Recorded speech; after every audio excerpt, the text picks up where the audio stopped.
so warm. This is why I like doing these videos with people, suit. because it's always funnier. We could go sunbathing. I brought me a bathing suit. Go down to the river. No, thank you.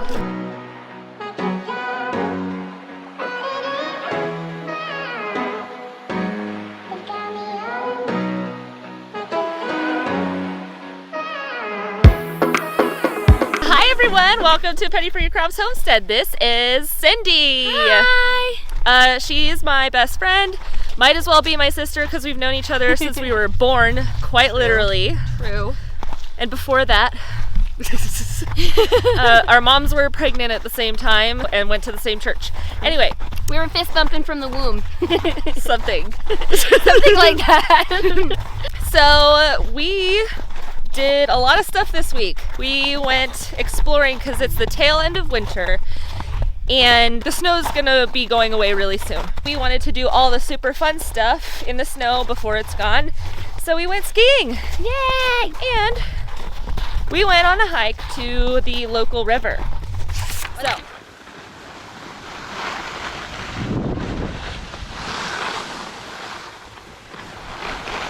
Danielle's actually going pretty fast. You're doing it! Woo! Killing it!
yeah, super fun, but I'm also getting a little antsy because we have a lot of stuff to do. So today we are going to get our seeds, all of our seeds together and figure out what we need to be planting first, because I've only ever had a little garden and and this is going to be a huge garden, so I need to really step up my game this year. Whoa. Stop it, Mama. Look at your little teeth. So cute. Hey twinsies, you want to come over? Hi, friends. The well house needs a little TLC. Oh. There's hay everywhere. Oh, hey. We got the Clyde's Garden Planner, and I don't know how it works. I'm pretty sure if we read these beautiful instructions that we'll be able to figure it out. Hey, I needed a helper, not a condescending With friend. instructions. The red frost line adjusts, making Clyde's Planner useful in most parts of the country where frost is a critical gardening factor. That would be May 31st or something for here. Yep. Yeah. Insane. What? Yeah, pretty much. The last frost is May Can 30th. you look it up? Yeah. May 31st for Zone 6A. Our frost depth is almost Zone 40 6A. inches. What? Our frost depth is almost 40 inches. Yeah, I knew it was like anywhere May from the 26th. 18th. Yep. So if you do this, that means don't plant anything here. If you want to plant indoors, Yeah, you can indoors. start planting April 5th broccoli and lettuce. In What's April. SI mean? SI is okay, indoor seeding dates. So Okay. start seeding. You can start I need seeding a piece of cabbage. Cabbage. Yeah, we'll write this down. Also, every one of the seeds have their own little thing, Danielle.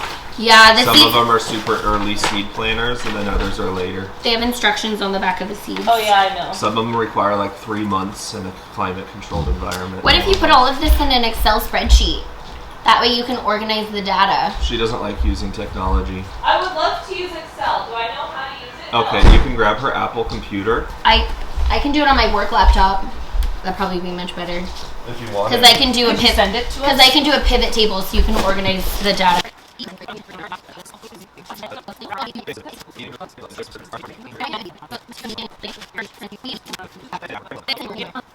2,000 years later. I've been caught. 14 days. I didn't want Cindy to come here because I love her. I wanted Cindy to come here because she's going to organize all my seeds and make me an Excel chart.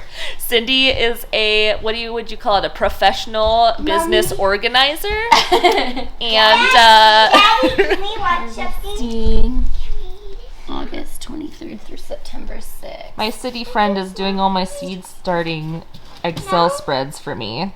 So we just need to know what to plant, when to plant it, when they're going to start sprouting, and when we will approximately be able to harvest. Yay! Because I'm not good at organization, am I, Cindy? Definitely not. I've helped you a lot over our lives. This is the most that I get organized, is putting everything in a similar box. That is it.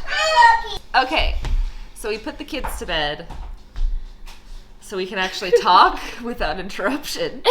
We finished the Excel document, and it's a lot, y'all. It's Gardening, a lot. and we didn't even cover like all the specifics. Oh, the artichoke has to be planted outside in between 30 degrees and 45 degrees at night, or it won't grow. Artichokes and the goji berries that I have need sand, because they all need their own specific pH balance. And they need to be spaced apart appropriately. Yeah, we did. And only a quarter of an inch deep on some of them. Quarter one. Yeah. That's too much information. The TMI. main thing we had to figure out is when are we going to plant it and when do we actually get to eat it or use it. Those are the most important Are you things. sure you can't stay so that we actually plant them? I'm just kidding. Oh. Well, we can technically start planting your asparagus, artichoke, and giant red celery tomorrow. We can start on those so I can plant something. Giant red celery. This is all, giant red celery. Why Or is at it- least why is start it gray? seeding it. It's blue for Blue. seeding. Oh, So we okay. can start seeding them tomorrow. Oh, the brown is plant outdoors. and then plant them once they've seeded a little bit. We could do Gardening is a literal science, and it is so complicated, and all of them are so different. So, you know, I'm not like pretending to be a guru or anything here. This is time. Yeah, for real. So I've only grown tomatoes pretty much for years. 4 They're years. easy. Yeah, you put them in the ground and they pretty much are fine. I've only had a serious garden one time. Three raised beds worth of garden space. If you've seen the shots of my garden, it is 50 feet by 50 feet.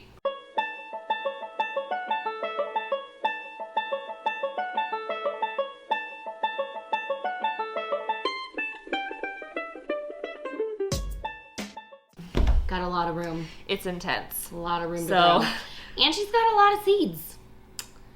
Really not that much though. She's never seen other homesteaders, like Old Reading It's Farm. true. I've got to find their video and show you because the whole thing, oh my god, I can't. I was shocked.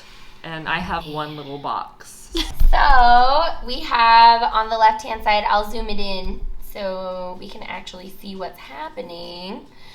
So on this side, we have the name of our plants. And these are, of course, all of the months throughout the year. Everything is color-coded specifically, so we know the blue is when we need to start seeding them. The brown is when they actually need to go in the soil outside. And the yellow is when they're approximately about to sprout. So that way, if you plant something and maybe it's been a couple weeks, let's say, for example, she puts in the asparagus in the ground on March 8th. If it hasn't sprouted by the beginning of April, something might be wrong with the seeds or it may never come. They never come. It's good to know if you're looking for something and it never happens, you know kind of the windows of when it should be there. And then, of course, the approximate harvesting time. Danielle. Kaylin, we need to color code you. Like the color coding is over here. It says what you need to do. Focus. There we go. I love how it says legend. And then each specific plant has their own coordinating legend. And it has when you can harvest it. Yep.